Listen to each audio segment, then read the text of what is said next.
24 देख रहे हैं आप और आपके साथ मैं हूं सऊद मोहम्मद खालिद। जी हां, बात चीन और नेपाल की, क्योंकि कुछ ऐसा हुआ है कि चीन ने चली चाल और उसमें नप गया नेपाल। क्योंकि चीन के भरोसे हिंदुस्तान से दुश्मनी लेना नेपाल को अब बहुत महंगा पड़ा है। ड्रैगन ने मदद के नाम पर नेपाल की जमीन को हथियाना शुरू कर दिया है। 6 जिलों की जमीन पर तो चीन ने कब्जा कर भी लिया। रात को चीनी सैनिक नेपाल के गांव में घुसते हैं और गांव वालों में एक तरह से उन्हें भगाकर वहां पर अपनी बाउंड्री कर देते हैं। कल तक नए नक्शे बनाकर हिंदुस्तान की जमीन को हथियाने का ख्याल देखने वाले नेपाल को अब चीन इंच इंच कर नाप रहे हैं।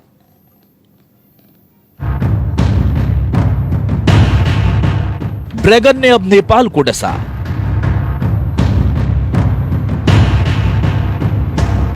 मदद के नाम पर फिर किया धोखा।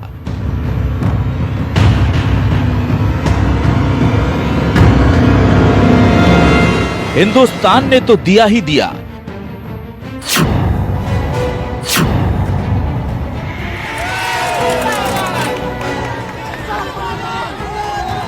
पर चाइना का कब्जा। पड़ोसी मुल्क और दोस्ती के नाते अच्छे संबंध रखने वाले अब नेपाल का भी जमीन को कब्जा करने से नहीं बख्शा है चाइना। कहते हैं कि डायन भी 7 घर छोड़कर हमला करती है, लेकिन ये डायन नहीं, ड्रैगन है। इसने तो ऐसे 7 मुल्कों पर ही कब्जे का प्लान बना रखा है जो इसके सबसे नजदीकी पड़ोसी हैं। अब बारी नेपाल की है। चीन की गोद में बैठकर नेपाल ने अपने सबसे भरोसेमंद दोस्त भारत के खिलाफ जमकर जहर उगला, लेकिन अब चीन ने उसी नेपाल की जमीन पर कब्जा कर लिया है। नेपाल के 1-2 नहीं बल्कि 6 जिलों पर चीन ने अपनी सेना तैनात कर दी है। कुछ गांव के लोगों को खदेड़कर भगा दिया है, तो कुछ गांव के लोगों को बता दिया है कि अब वो नेपाल के नहीं बल्कि चीन के नागरिक हैं।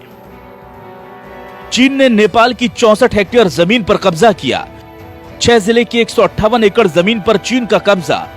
32 गांव को चीन ने अपना बताया। हुमला, सिंधुपाल चौक, गोरखा और रसुआ की जमीन छीनी। 2 और जिलों के कई गांव भी चीन के कब्जे में। सीमा निर्धारण के नाम पर चीन का कब्जा प्लान। दरअसल चीन सामरिक तौर पर हर महत्वपूर्ण हिस्से पर कब्जे की फिराक में है।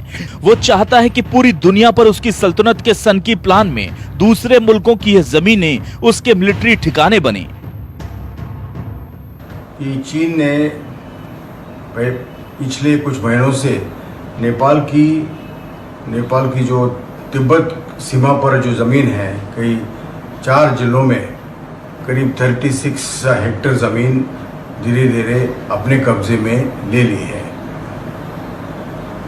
नेपाल के सर्वे डिपार्टमेंट ने सरकार को पिछले साल ही इसके बारे में कहा था, मगर अभी तक नेपाल सरकार उस पर कुछ कार्रवाई कर नहीं पा रही है। नेपाल के उत्तरी सीमा पर बसे कोडारी गांव में चीनी सैनिकों ने गांव पर हाल ही में जबरन कब्जा कर लिया। हथियारों से लैस चीनी सैनिक गांव में घुसे तो गांव वालों ने उनका जमकर मुकाबला किया। झड़प काफी देर तक चली, लेकिन चीनी सैनिकों ने गांव वालों को बाहर खदेड़ दिया। चीन ने इस गांव को अपने झांगमू प्रोविंस का हिस्सा बता दिया है। यहाँ ये समझना जरूरी है कि चीन ने इसी इलाके से शुरू होकर चीन की बॉर्डर को काठमांडू से जोड़ने वाला 144 किलोमीटर लंबा अर्निको हाईवे बनाया है और अब उसी गांव पर चीन का कब्जा है। मतलब पहले कर्जा और फिर कब्जा। नेपाल में चीन का इन्वेस्टमेंट बहुत ज्यादा है। आपको ये जान के ताजुब होगा कि 29 अरब डॉलर के जीडीपी वाले नेपाल में 5.6 अरब डॉलर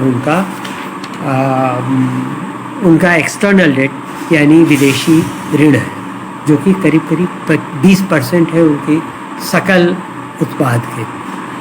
अब उसमें से भी ऐसा है कि काफ़ी कुछ चीन ने ऋण दिया हुआ है और काफ़ी कुछ चीन ने उनको सहायता दी है। चीन की नजर नेपाल की पूरी धरती पर है, क्योंकि कोडारी के अलावा और भी इस इलाके के गांव अब पूरी तरह से चीन के कब्जे में हैं। धारचूल के 18 से ज्यादा घर और जमीन पर भी चीन ने अपनी दावेदारी ठोक दी है। कोडारी गांव से पहले गोरखा जिले के रुई गांव पर भी चीन ने पूरी तरह कब्जा कर लिया है। जबकि ये गांव अब भी नेपाल के नक्शे में दिखाया जाता है और यहाँ के लैंड रेवेन्यू रिकॉर्ड दिखाते हैं कि ये नेपाल का ही हिस्सा है, लेकिन अब वहाँ ड्रैगन की सल्तनत है। और वो चाइना के इंस्टिगेशन में आकर के ही भारत का भी वो विरोध कर रहे हैं और अभी उन्होंने राजनीतिक नक्शे को बदलने की जो कवायद की है वो ऐसा लगता है कि वो भी चाइना के प्रभाव में ही आके कर रहे हैं। तो इस तरीके की चाइना परस्त नीतियों के कारण और अदूरदर्शितापूर्ण निर्णयों के कारण ऐसा लगता है कि केपी शर्मा ओली अपने घर के अंदर ही घिर गए हैं और अगर ऐसे ही इसी तरह की वो नीतियों पर जारी रखे, इसी तरीके से मिसगाइडेड तरीके से अगर वो आगे बढ़ते रहे, चाइना के इंस्टिगेशन से अगर उन्होंने आगे बढ़ने का कार्य किया, तो जाहिर है कि उनको अपने पद पे रह पाना उनके लिए संभव नहीं हो पाएगा और उन्हें इस्तीफा देना पड़ेगा। ऐसा नहीं कि चीन की इस चालाकी पर नेपाल में आक्रोश नहीं, मुट्ठी भर बिकाऊ नेताओं को छोड़ दें तो पूरा नेपाल इन दिनों गुस्से में है। जैसे जैसे चीन की चालाकी की खबर लोगों तक पहुंच रही है, उनमें चीन को लेकर गुस्सा बढ़ता जा रहा है। एक एक नेपाली जानता है कि हिंदुस्तान से उसका सदियों का रिश्ता है और हिंदुस्तान ने उसे बस दिया ही दिया है। लेकिन चीन से जरा सी मदद क्या ली, चीन ने तो पूरा नेपाल हथियाने का प्लान ही बना लिया। नेपाल के काठमांडू से अभिषेक मिश्रा, न्यूज़ 24। चीन एक तरफ नेपाल की जमीन पर कब्जा कर रहा है तो दूसरी तरफ उसने नेपाली पीएम केपी ओली का मुंह भी बंद कर रखा है। लेकिन अब वहां जनता ने चीन के खिलाफ हल्ला बोलना शुरू कर दिया है। नेपाल में विपक्ष ने भी चीन की चालबाजी को लेकर सरकार को घेरना शुरू कर दिया है।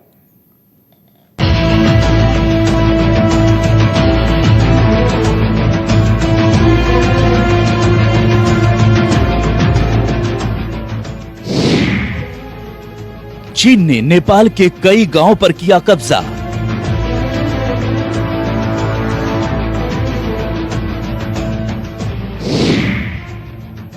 नेपाल में चीन के खिलाफ तेज हुई आवाज।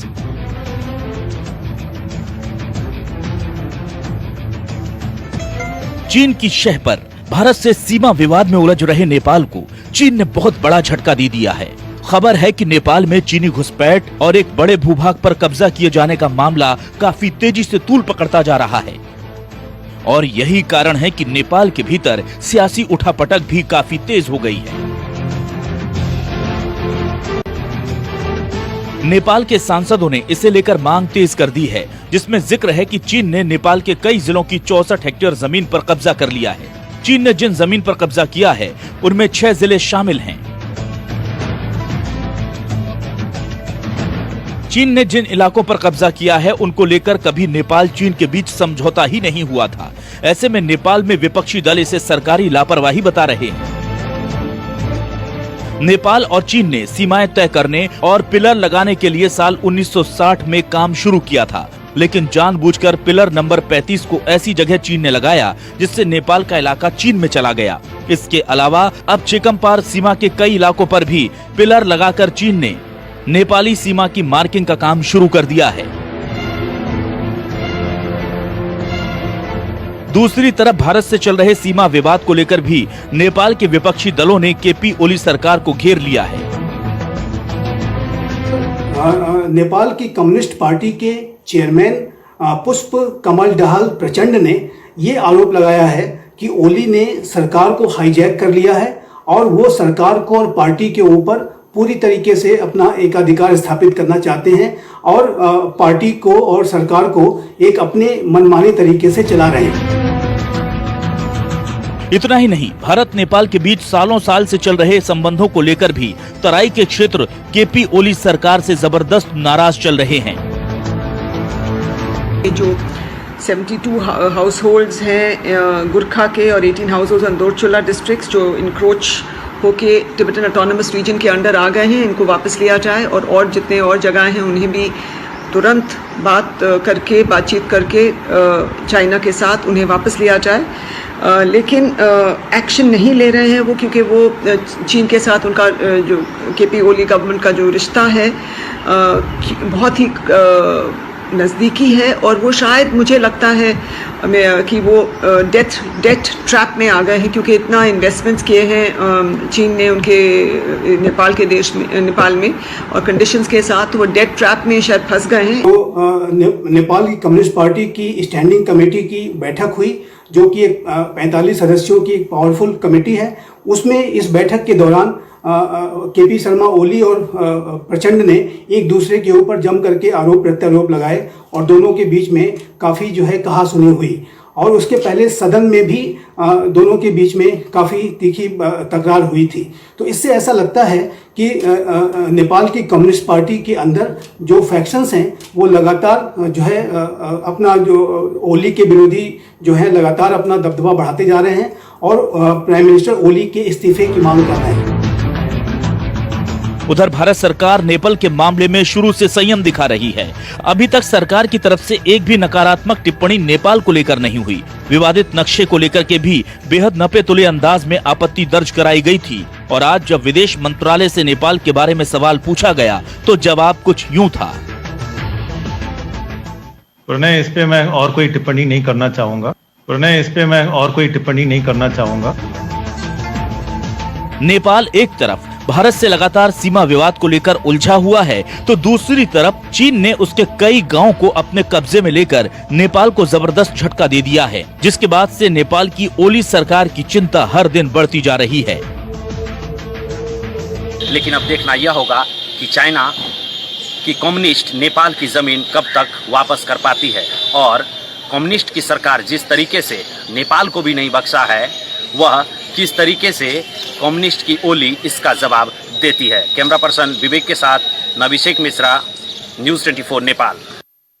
नमस्कार, मैं हूं मानक गुप्ता। अगर आपको हमारा ये वीडियो पसंद आया हो तो इसे लाइक और शेयर जरूर करें और हाँ, हमें सब्सक्राइब और फॉलो करना ना भूलें ताकि आप देश और दुनिया की कोई खबर मिस ना करें। चाहे कोई ब्रेकिंग न्यूज हो या कोरोना वायरस से जुड़ी कोई भी अपडेट, पॉलिटिक्स हो या आपकी जेब से जुड़ी कोई खबर, इलेक्शन की कोई न्यूज हो, कोई कंट्रोवर्सी हो या फिर कोई वायरल वीडियो, सब कुछ मिलेगा न्यूज़ 24 पर। तो जुड़े रहिए हमारे साथ और देखते रहिए न्यूज़ 24।